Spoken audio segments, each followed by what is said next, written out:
webinar. Thanks so much.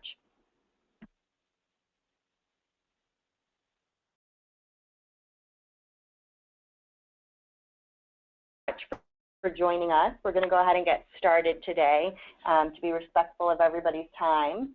But we're very excited for the webinar today. We're going to walk you through a new piece of research that we have coming out from the US Financial Diaries project, as well as talk about just the very exciting topic of informal finance, what the realities and implications are, and what financial services providers can learn from the speakers that we have on this morning. CFSI is a national nonprofit. We are leaders in financial health, and we work with financial services providers across the spectrum to really help folks make high-quality products that serve the needs of consumers. With us this morning, we've got two phenomenal speakers. The first is Rachel Schneider, the Senior Vice President of Insights and Analytics here at CFSI, and she's going to be talking about new research that's come out from the US Financial Diaries project.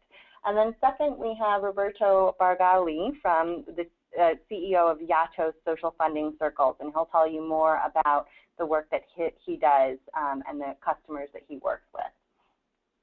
So we are going to turn it over to Rachel Schneider to talk more about the recent research and what she has found over the past few years in working with many, many Americans across the country around the topic of informal finance. Rachel, take it away.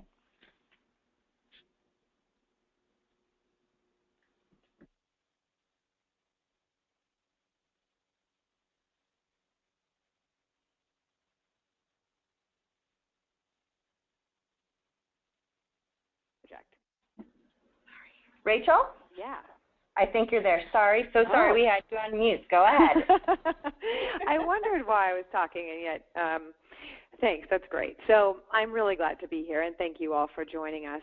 Can you move to the next slide? It doesn't look like I necessarily have the ability to do so. Ah, there we go. Perfect, thank you. So as Elizabeth said, I'm going to be talking mostly from the US Financial Diaries research that we've been doing. And this is a, if you could switch to the next slide. It looks like I can't, so I'm just going to rely on you, Catherine. So the US Financial Diaries is a research project that enables us to work with about 230 households, so 520 adults in all. And we collected 12 months worth of data with these households, where we asked them everything we could about their money, basically, what they were spending, what they were earning, how they were spending it, why they were choosing the financial products that they chose. And the way this worked was that 12 full-time field researchers went out and talked with people on a regular basis in 4 different research sites across the U.S. And in addition, because we had a long-term relationship with these households, we've been able to go back and ask follow-up questions, make sure we understand the data, and really to go back and ask why. Why are you doing what you're doing? And that's been an extraordinary element of this project. It really distinguishes it from traditional quantitative surveys that give you a snapshot but don't necessarily enable you to delve deeper into the rationale behind decisions that people are taking. If you scroll to the next slide. We are really lucky to be joined in this partnership with NYU. Jonathan Mordock had done very similar research internationally, and the research we're doing here builds off of that directly and is supported by the Ford Foundation and the Citi Foundation, as well as the Omidyar Network. So before I dive into more of what we've heard from others, let's hear from you all on the phone. So we have a poll. How many of you have either borrowed or loaned money to a friend or family member? And you can just click on your screen. Two options online. You can click yes or no if you have either personally borrowed or loaned money to a friend or family member. We'll give people probably another 10 to 15 seconds to answer, and then we'll see the results.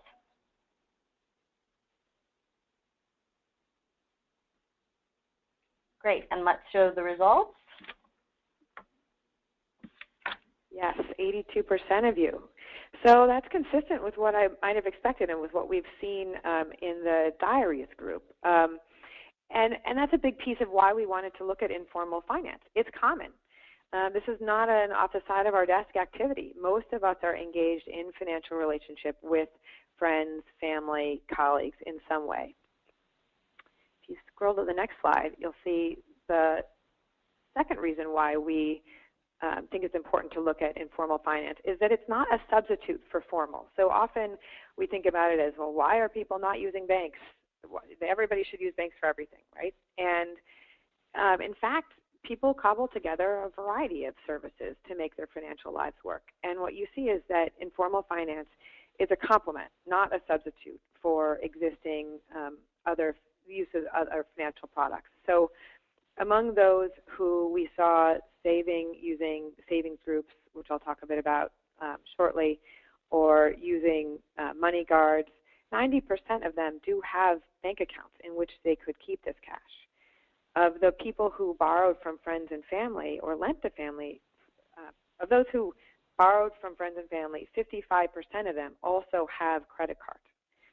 So this is behavior that existing banked clients are participating in. It's an add-on.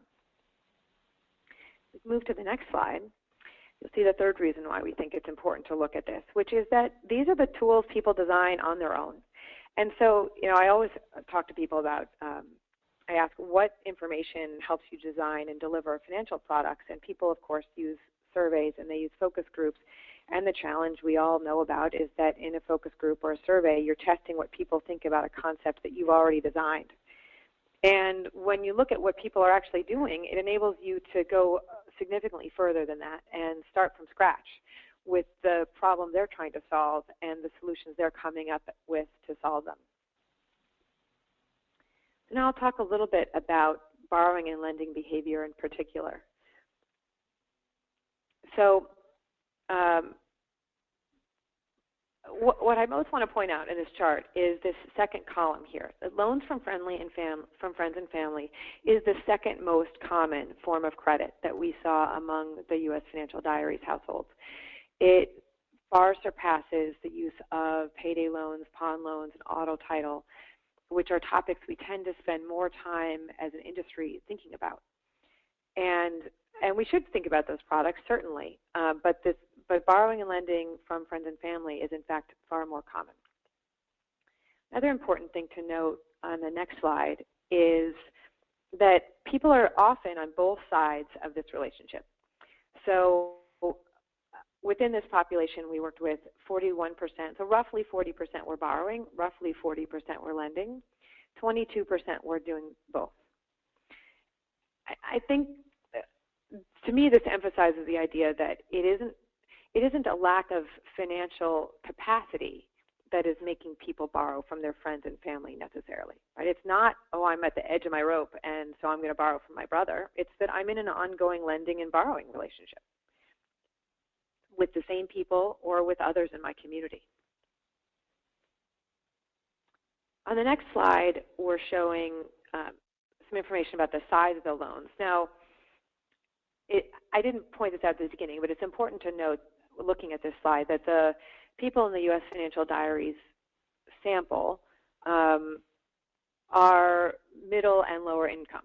It's about a third below poverty, roughly a third around poverty, and then a third coming into the middle class. And so the loan sizes are all relatively small. You might see higher loan sizes among a higher wealth population. And I think what you see is that to me, this corresponds with what the biggest gap in the marketplace is, that it's very hard to go and find a $100 loan or a $200 loan. And also, people want to spend less time getting those loans. So the process of getting a formal loan for $500 has got to be pretty easy before it compares well to going and borrowing money from your brother.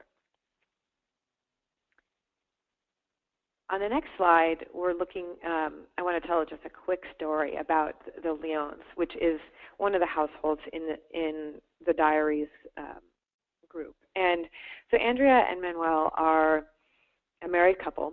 They are recently married, though, and so they haven't fully merged their finances. So what we know about their finances is that Andrea has a very consistent income. She's this big fat red bar. And for the most part, she receives a regular paycheck. Manuel, however, works for a house painting company. So his income by nature has more volatility in it because it depends how much work the company has. And that creates uncertainty in their finances and some amount of spikes and dips. But from Andrea's perspective, who's the primary manager of the household's finances, there's an additional complexity, which is that he keeps some of his money to himself for his own expenses and contributes other of his money to the joint household. And they're really newlyweds and haven't fully talked about how much money he should give on a regular basis. And Andrea's mostly okay with that. Like, it gives her some uncertainty, but the flip side is that she has full control over the part of the money that she earns, right? So it's mixed, right? The two of them have one child together and then two children from Andrea's previous marriage who live with them. So they receive child support, and that's been fairly consistent. But they're in a transitional phase financially. And as you'll see, they, like many families, receive a significant tax refund in April, and that's the big purple spike in the middle. So, let's go back to Andrea and Manuel. So they borrowed from Andrea's father, and what they did was essentially, Andrea is a very savvy user of credit cards, and was actively managing her credit card burden, and she had a 0% offer that was going to expire, and she didn't want to start paying interest. So she borrowed money from her father in order to bridge until when she got her tax return and could pay him back. She used to have really bad credit because when she got divorced, she had essentially a lot of debt out of that relationship, and she's actively trying to repair her credit, which is part of why she's so focused on her credit cards. And so she's taken out credit cards and religiously repaid them. And she recently applied for a car loan, and through that process got a chance to understand what her credit score is today. And her credit is now quite solid. So she thinks she could have borrowed money from either a different credit card or from a bank when she borrowed money from her father. She didn't go to him because she thought that was her only choice. But she knew it was a 3-month loan, and she felt confident about what her source of repayment was going to be. And so she felt this was just the easiest, cleanest option. So if we move to the next slide, we'll talk about some of the advantages of informal credit. Really, it comes down to 3 things: the convenience, the cost, and the flexibility of repayment. So over half of the people who borrowed report back to us that it's a flexible relationship. And they know that they have to repay it, and there's an expectation of repayment. It's truly a loan, but they know they'll have flexibility. In only 30% of the cases did people describe having a certain repayment date.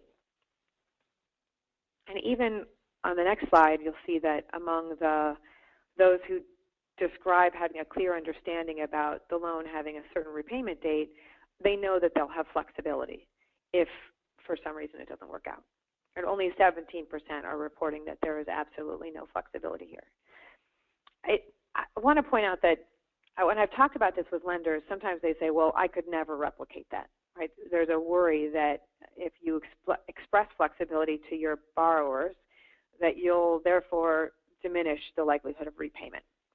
But I think it's possible it's the opposite, that some qualified borrowers are shying away from formal credit because they are concerned there's no flexibility, when in reality, many consumers know if you call and ask for forbearance, often you can get it. But lenders are shy of publicizing that fact. But recently I have seen one major credit card company advertising this is one of the benefits of their loan, and it'll be of their credit card product, and it'll be interesting to see what their results are. A major disadvantage on the next, if you turn to the next slide, of informal credit is that it's challenging for the interpersonal dynamics, right? So this quote from one of the participants was evocative for me. It says, "I was given no choice. He offered to help out. There's no interest. But even though you get the leeway and they understand your situation, I know I owe him, he knows I owe him. The bank doesn't know when you take a vacation or go out of town, but he does know." And you hear this sort of statement repeated regularly. The interconnection of your finances with others in your life is both a pro and a con. I suspect this resonates with the 80% of those of us on the call who said we've borrowed or lent money to family or friends. Another real disadvantage of informal credit is that it works well now in the present. You can meet your financial need, but it doesn't build a path towards better products. It doesn't get reported to the credit bureaus. It doesn't increase your credit history. And it's potentially a real strain on the community. It means that any given community is lending and borrowing amongst themselves. And for a lower income or a middle income community, that means they're not spreading out their risk across a broader population. This can be a real challenge. So now I'm going to shift gears and talk a bit about savings, but I'm not going to say a lot because I know Roberto is going to focus here, and I think what he has to say is just fascinating, and I want to get to that piece of our content as quickly as possible. But I'll lay a little bit of groundwork and point out that savings group behavior, which is sometimes described as lending circle behavior, is one of the most exciting things that you see in informal finance. And essentially, the way that savings or lending groups work is that a group of coworkers or family members or friends essentially work together, and sometimes groups are 10 or 15 or 20 people. And the way it works is that each individual pays into a shared pot on a weekly basis, and everybody who's part of the group takes turns getting the full amount. So if 10 people are each in a group together and they're each contributing $100 over the course of 10 weeks, then every week somebody gets to go home with $1,000.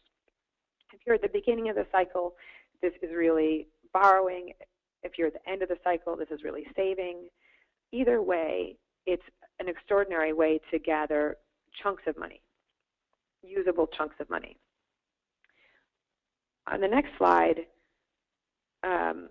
we're showing where we saw this behavior. This is mostly an immigrant activity in at least our study. I saw a national survey recently that suggested about 6% of Americans are participating in this kind of activity. It's really common all over the world and is something that you see immigrant communities bringing to the U.S. with great success. It's probably existed since the beginning of time. On the next slide, we're pointing out a little bit about why this works, right? So the social connection that people have with each other is a very powerful motivation. I asked one participant in a savings group what would happen if she stopped contributing. She looked at me like I was nuts. Like I had two heads. And somebody else I asked the same question to said, well, it's sacred. It's just not an option to not contribute. And so it prioritizes this savings over other financial obligations that might get in the way, which is connected to something I was saying about debt, because when you have a savings obligation like this and somebody comes and asks you to lend them money, a viable excuse is, I can't. I've got to give it to my savings group, right? And that's very powerful for people. On that next slide, you'll see a little bit. This chart shows the blue lines are total income. The red is deposits as a percentage of income. So for one household in particular, it's showing the incredible discipline that this behavior is creating because she's saving such a huge percentage of her income here. On the next slide, here's a bit more about Melinda Perez, who we describe a bit in the research piece that we've just put out. She participates in a savings group where she gives $200 increments. So some of the variation you're seeing in this chart is just the difference between months that have 4 weeks and months that have 5 weeks. In a few cases, you'll see in September, for example, or April, she is giving less than her full $800 commitment. And in those cases, her sister lends her the money to give to the savings group. and then they settle up when she receives her chunk of money at the end.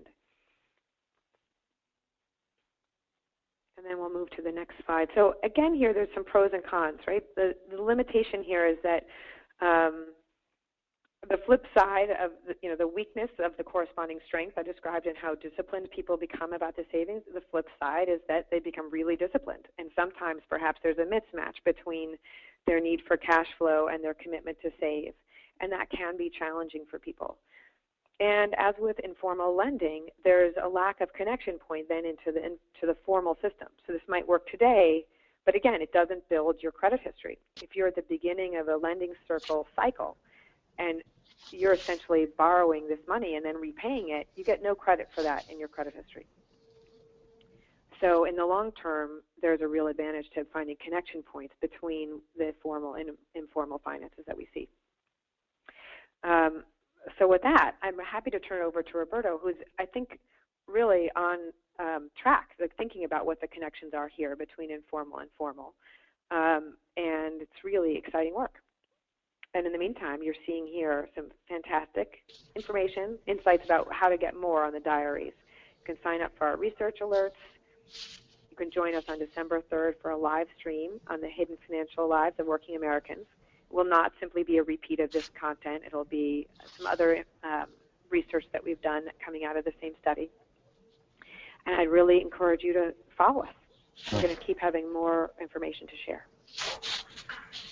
Thank you so much, Rachel. As a part of the follow-up to this webinar, we will be going ahead and emailing you participants this link. And we really do encourage folks to sign up for the research alerts and join us December 3rd for another event where we talk more in depth about the research presented today. And with that, we'll transition to our next speaker. Roberto Bargagli is the CEO of Yatto Social Funding Circle. He's going to talk a lot more in depth about the, especially the savings circles that Rachel mentioned briefly. At any point, if participants have questions that you'd like to ask of the speakers, go ahead and indicate those to us through the chat box on your menu panel for GoToWebinar. We will be doing a bit of Q&A after Roberto speaks. So thanks so much, and go ahead, Roberto. Thank you, everybody. We're going to speak a little bit about Yattos and what we call banking on each other, or the P2P lending evolution. So the next slide, please. Okay, the problem is that these are old statistics, but more than 1 in 4 US households are either unbanked or they are completely underbanked. And more than 63 million adults use payday loans or pawn shops, and more than 30 million adults use them once a month. So basically, unbanked and underbanked population is increasing a lot over time, and these are statistics for 2011, and it's getting worse. But basically, the population on unbanked, it's increasing, and also the underbanked as well.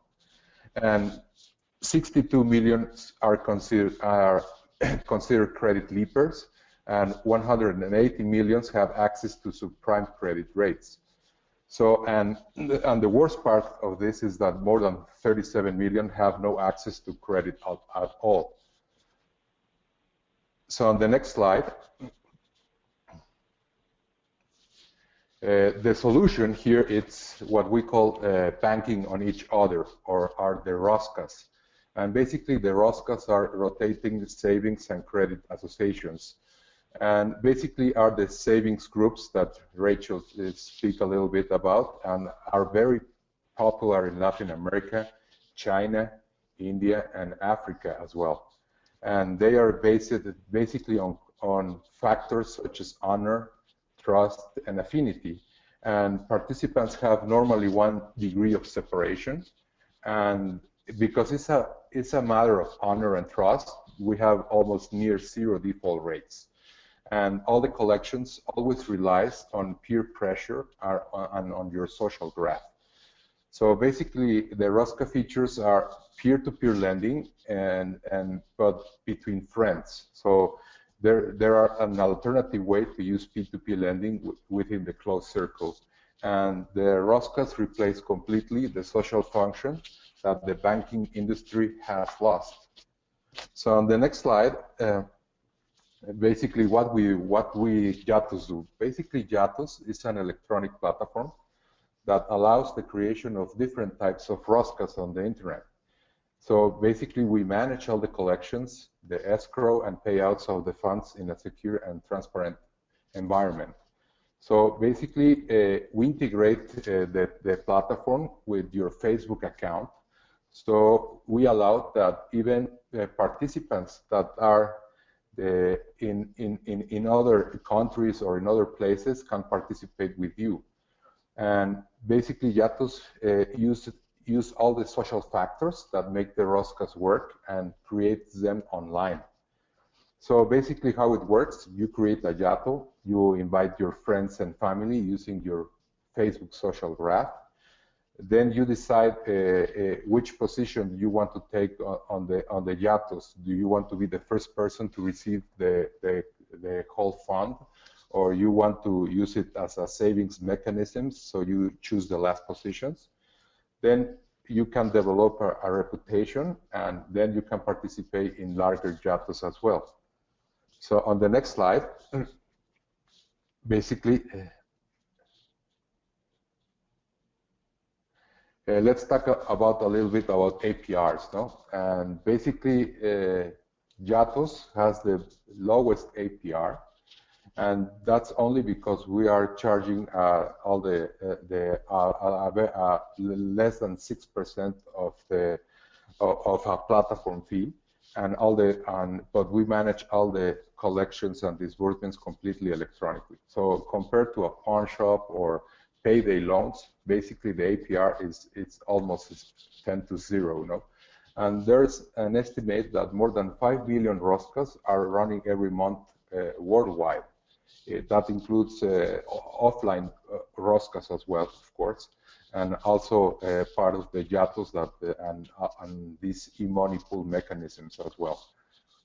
So basically, Roscas are much more efficient than pawn shops or payday loans. On the next slide, sorry about that. We have 3 different types of Roscas on the Yattos platform. Basically, we have the Tanda. That's the name of the money pool, and basically it's a group of 5 to 10 friends committed to each other to build a collective fund by making regular monthly contributions of a certain amount of money. Then at each month, one participant receives the money, and this cycle repeats until all the participants of the group receive the same amount of money. We call this a Tanda. Also, we have another Rosca that is called a loan between friends. And basically, on this Rosca, you specify the amount of money that you need. Then you ask your friends to lend you some of this money, and then you pay back during the following 5 to 10 months without paying interest to your friends. And then we have a new model that we are testing it right now, that I'm going to speak a little bit how it works. But basically, it's what we call a Yatto Bid. And basically, it's like a Tanda, but basically the group of friends are committed to make a recurring contribution to the group, and then all your friends receive the money contributed. But in this case, if you need the money first, then you place a bid for the money. And the best thing is that the amount of the bid that this person's put, then this bid is basically distributed among the friends who have not received their money. So it's more than savings because you receive an extra cash. And on the next slide, I'm going to show you how it really works. So basically, how does a Yatto Bid work? Then, for example, do you need money? How much money do you need? And how much money are you willing to save every month, 2 weeks, a week, a quarter? So basically, for example, if you need 400, then you could save 100 each month. But on this case, the next slide, please. uh, every friend will contribute the same amount that you define during a period of time. Then, example, you gather another 4 friends, so every friend will contribute $100 monthly, so you have a pot of 400. Then, who wants to get the money now? So if you want to get all the money collected, you place a bid for it. So the friend with the higher bid will get all the money. So, for example, in month number 1, we have 5 friends, and everybody make the contribution of 100. But in this case, Clark put a bid of this amount of money. Bruce put $19. Peter put a bid of 20. Because he put the higher bid, he will receive what was collected minus the $20 for the bid. He's going to receive 380 US, and the rest of the $20 are distributed to the other friends. So, and this happens all the cycles. On the next month, Peter, he already received the money, so he only puts the contribution. He's not allowed to bid anymore. But in this case, Logan put a 15 US bid. So basically, what is collected is 400 plus the bid earnings of the previous month minus what he bid. He's going to receive 390. So this repeats every cycle. On month 3, in this case, Clark make the higher bid, and he received the 400 collected plus the earnings of previous bids minus what he bid on this time, and he received 400 exactly. On the month number 4, the money goes in this case to Diana, and we meet. Here's the math: 400 plus 15 previous bids minus what she bid this time. He received $405. And on the last month, the last person of this circle was Bruce, and basically there are no bids anymore. So he receives 400 collected plus $25 of previous bids. So he receives a total of $425. So this is, I think this is a very attractive mechanism. So it's more, if you really need the money, you put a bid. And if you want the money more for savings, so you always bid very low, and you're going to earn a little bit more. So we're testing this mechanism right now, and this is some demographics that we have right now on the platform who are using us. And basically, the platform is running right now in 2 countries, the United States and in Mexico. And as Rachel told us, this is more like a cultural thing, an immigrant thing. And I think Mexico really knows the money pools, the tandas. So basically, we have more people using the platform from Mexico right now.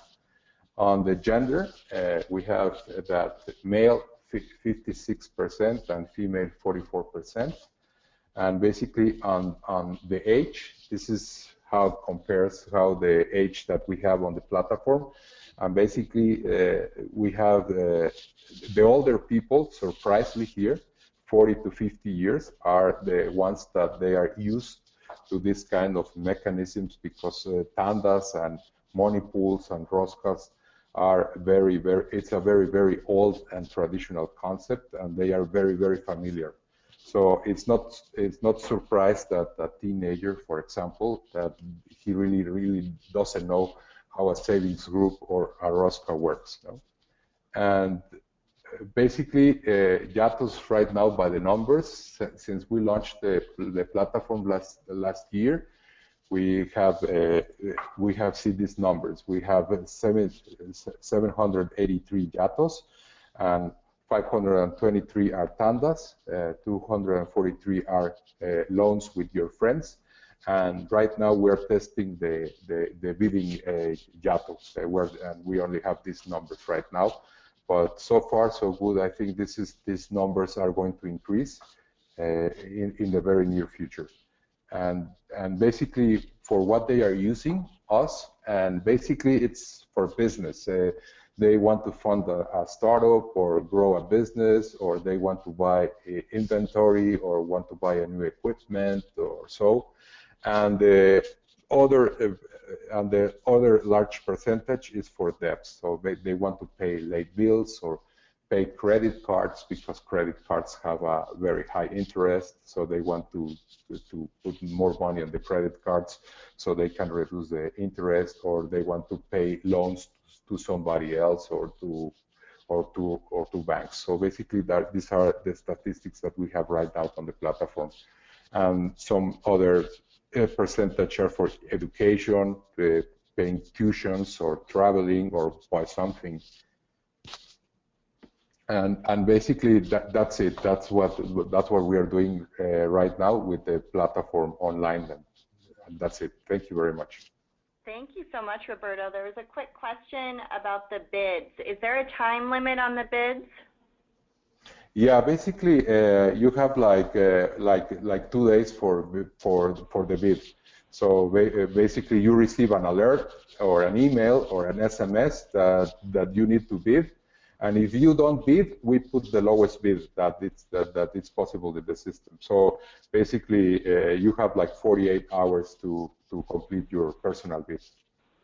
Thank you. And how do people receive the funds? Do they need a bank account, or is there another mechanism to get people the money?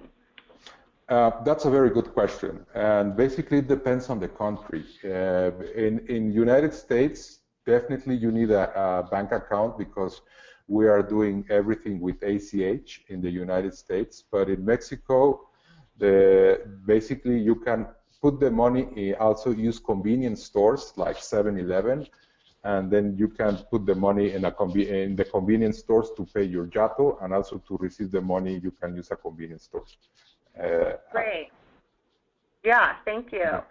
So we're going to open it up to questions. If participants on the webinar have questions for either Rachel or Roberto, please do type those into the questions box, and we'll start reading them, as many as we can get through, to the participants today. I think that there is a question, if we take a step back on both of the work that you both have been doing around behaviors of saving. And I'd really like to hear from Rachel and your work with US Financial Diaries and elsewhere in doing work with CFSI. What has surprised you that you've learned about why people do or don't save? What have you found that's interesting? Well, I think one thing it's worth pointing out about savings behavior is that some of our construct about it is too rigid. So we tend to think people aren't saving if they haven't amassed a significant amount of capital for long-term usage, right? And the reality is that people are saving for intra-year expenses all the time. They're thinking in advance about the fact that they have property tax payments due 6 months from now or 9 months from now and putting money aside. Or they're thinking about their tax refund really as a savings vehicle where they know they'll be able to pay down debt when they get that. So we see a lot of savings behavior. It's just that it accumulates and then gets spent out in the course of 6, 9, 12, 18 months versus the 30-year cycle we think about when you think about retirement savings, or 10 years to accumulate, enough money to go to college or have a down payment. Thanks. And Roberto, what would you say that surprised you? One of the things that actually surprised me from your presentation was the amount of funds that are used for business expenses. Can you say something about that and anything else that you found interesting in the work you've done around habits of saving? Yeah, basically people, they are very, people, I don't know, but what we have see is that they are very bad to savings. They don't have the habit. And basically the money that, at least here in Mexico, what we have studied is that they have the money and then they try to spend all the money without a discipline to make savings. And I think that the Yattos, it's a platform that once they are in, then they have the commitment to make the savings and making the payments. It's not until they have the obligation that that they start making the savings. Great, thanks so much. There are quite a few questions coming in, and I'd love to hear both of you talk a little bit more about how you think banks and credit unions can learn from the work that the work that both of you have been doing. Rachel, why don't we start with you, because I know you've given a lot of thought to how this would apply to innovation areas for banks and credit unions. Sure, I'm happy to get started. I mean, I think you know, a huge way to think about this is that there are some things you can do to just directly build from what we described, and I think Yattos is a terrific example, right? Formalizing an existing behavior, turning it into a business activity is valuable and holds promise in a variety of ways. When you think about peer-to-peer lending writ large, it's really just a way of formalizing the informal borrowing and lending that we're describing. So that's one thing to think about. The second thing to think about is leveraging the more abstract descriptions of what we're describing for product development. So, for example, why does the savings group work? It works because it's a public commitment with social norming attached to it. So what other innovations could we think of that would be public commitments with social norming attached to it? This isn't the only one, and there's something about that idea that enables people to make different decisions. So I think about the work, you know, some people have tried to use social media to social norm around spending. And I think there's promise there. It makes sense to start thinking about, how does my budget compare to other people in my age or income bracket? How does my retirement savings compare to other people in my age and income bracket? Those, there's a danger there that the social norming could set expectations that are too low, but it's also possible they could encourage people to be more inspirational and try harder to achieve their financial objectives. So I think there's a lot here on that. If you think about it in that way, so social norming has power. The fact that people have limited attention to give to a variety of financial decisions is also really important to think about. I don't believe that people can save for all of the things they need to save for at once effectively and manage their spending all of the time. It's a little bit like dieting. We all need splurges. We only have so much attention to give to eating healthily. You're going to decide to have cake at a party, right? And I think that part of what we see in some of the savings groups is that what it's doing is focusing attention on a specific savings goal with regularity and consistency and reminder, and that's particularly useful. So you can imagine other products that build on that idea. And then I think the third thing I'd argue is that linkages between this informal activity and formal are incredibly powerful. So anything we can do to make this informal behavior become part of our credit scoring, credit history, assessment of credit worthiness in general process, I think is particularly useful. I think that's a really interesting point, and one that is brought up, you know, sometimes when talking about different types of saving or financing, is that it doesn't always get, especially in the United States, reported to the credit scoring agencies. Roberto, can you speak a little bit about either work that you're doing or other models that you've seen that have been trying to build linkages to either building credit scores or getting people a little bit more traction on their credit history? Yeah, thank you. Basically, as Yattos is a platform and is not a financial institution, we have some limitations to report the activity to the credit bureaus. Basically, is something that we are working on, because we have seen some studies. Also, there's an organization in San Francisco that is called Mission Asset Fund, that they are doing exactly the same thing as Yattos, but completely offline. And they are reporting that activity to the credit bureaus. And basically, if you report like 4 consecutive good payments to the credit bureau, it can increase your FICO score in 52 points. So I think it's a good thing to do, and I think for these funding circles are a very good mechanism in order to increase your scoring. But right now we are not doing it, but we want to do it in a very near future. Thanks, Roberto. And I wanted to circle back to the earlier question I asked about linkages with banks or credit unions. Can you say anything about the work that you're doing or thinking about partnerships with other types of financial institutions? Yeah, definitely. There's a big bank here, and also in Mexico and in Latin America, that they want to embrace this model completely. So we are probably in the next year we are going to make a big alliance, so they can expand this model onto the online ecosystem as Yattos, but with the partnership of this bank. Great, thanks. I think there's a lot of opportunity there for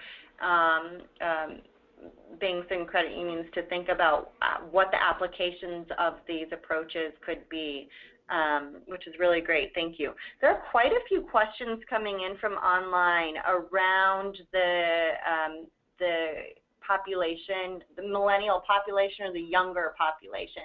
And I'm just wondering, maybe Roberto, we'll start with you on this one. Are you seeing different or unique behaviors in the younger groups as opposed to the older generations, and how are you working with that target audience in particular to help make use of the channels and the habits that they have? Well, the millennial, as I put it in my demographics, they are right now at least on the online platform that we have right now. They are a segment that they are not so used to this kind of mechanisms or social circles or social funding circles, and they are not so aware of what really you can do with a social funding circle. So once you explain them and you say, hey, look, if you make a circles with your friends, you can probably save and for the next iPhone, for example, or for your next computer, or for whatever you need. But at the beginning, it's a concept that it's very catchy. So once they get it, they say, oh, this is cool. But I think it's more a problem of educating them. So I think that we are working on that. We are making some webinars, and also we are making some videos completely available on our website. So to explain them in a very fun way how those social funding circle works. That's what we are doing right now. That's great, thank you. And Rachel, was there anything interesting that you found from your research on this younger population, folks in their 20s and early 30s? Not specifically from the diaries population, but I do think even the way we're talking about it on this call, like I'm as guilty of this as anyone, isn't necessarily going to resonate with millennials. We're talking about how can banks and credit unions use these learnings. They're not going to think about it that way. They're going to think about it as what service provider is best for me. And they aren't necessarily going to limit themselves to banks and credit unions. They're going to think about online options, and they're going to think about technology providers, and really anyone who seems like they're going to offer a good service. Thank you. Rachel, I wanted to get back to the US Financial Diaries. It's collected an immense amount of data and information across the country, very intensively, as you mentioned, over 200 households. There's a lot of research there, and I know that project is looking at a lot more topics than just borrowing and saving and lending. How do you hope that this data and research really impacts the financial services industry, and where do you see it going next? It's a big question. So I have at least two things to say. One is, but I'll limit myself to that. One is that I do think this study is going to give us a deeper understanding of how people's financial lives work in a broad way. And so what we're seeing is a level of intra-year volatility that isn't fully baked into any of our expectations about budgeting or transaction products or savings. So and it's not fully baked into our expectations around how public policy can be more useful in advancing the financial health of Americans more broadly. So one piece of how I think diaries will be used is just a deeper understanding of what's really happening with Americans in the modern economic era that we're in, which has some very distinct features that are different than how our economy worked 20 or 30 years ago. So that's one piece. I also think that at a more granular level, we're going to see things about how people manage their finances that are directly useful for innovators, but useful in terms of inspiring innovation, not useful in terms of prescripting the answer. So I think it'll be a lot of learnings like this, like what we're seeing in informal finance, where it's not that you can necessarily go out and now start a company to do exactly what we've described. It's that we'll have some insights into behavior and motivations and how people think that is useful in developing a better intuition about what customers really need. Great, thanks, Rachel. Roberto, there's a few questions that have been sent in to us around, the size of the savings that Yattos is able to help equip people with, and possibly the limitations in getting people only so far with this model. What's your vision for people outside of Yattos' reach, and how do you think that your model is able to affect change more broadly for the industry? Well, yeah, basically how Yattos was born, it's because in a very early years I was looking for an alternative lending, and then I realized that these circles was a very good, was an additional way to get a loan. So I invite my friends, but I made all the collections myself. Something that Yattos allows you to do is that all the collections and disbursements are completely automatically. So that's when you organize these circles manually, you have to make the collections. So imagine that you have 10 friends, so you have to go to the houses of your 10 friends and collect the money. So this is a very time-consuming labor when you are organizing these kind of circles. So our vision was that if we can put these systems completely online and we can connect it with the social graphs, I think it could work, and it could allow you to really not to worry about the collections and disbursements, and completely make this circle completely online and completely automatically. So far, the Yattos that we have run, we have almost 0 defaults, and basically right now, at least here in Mexico, you can make the collections using your debit card. Also, you can pay in convenience stores, or you can make a direct deposit in a bank, and everything is completely linked, and it's completely, and all the people on the circles, they know when you pay. So basically, it's a very transparent platform, and our vision was to create something that we can use in our current with all the millennials, that they can use this platform, and to put this technology available as the worldwide. So basically, I really want to expand the Yattos not only to Mexico, not only to United States, but we want to expand this to Africa or to China, and that's the vision, to put this platform as an alternative way to make savings. Well, that's no less than ambitious, but we wouldn't expect anything less from you. Roberta, we've got some next steps for the US Financial Diaries up on the screen. I know that on your website you guys have a blog and some really cool videos in both English and Spanish that have more information. For the folks on the phone who have submitted questions that are a little more technical or around your model and what you do, are there some online resources that you'd like to point people to get more information? Well, basically, yes. We have our website that it's www.yattos.com, and basically we have the blog, and also we have a contact form, so they can also submit my questions if they have, or if they have more technical questions, I will be more than happy to answer them to my email. Great. So thank you both so much for taking the time out to share some of what you've seen and what you've learned around savings groups as well as models of borrowing and lending in the work that you do. I think it's been incredibly invaluable hour, so we thank you for sharing with us. For the folks who are still on the phone or on the webinar, thank you so much for taking time out of your day to listen in. We will go ahead and send out a link to the full video and some follow-up items that you can do in an email for all those of you who registered, and for anyone here who wants to share the information with other colleagues who are maybe unable to join today. But thank you everybody for participating, and we look forward to watching the exciting work that you both will be doing over the next few weeks and months. Thank you. Thank you. Thank you, everyone. Thank you. Bye-bye.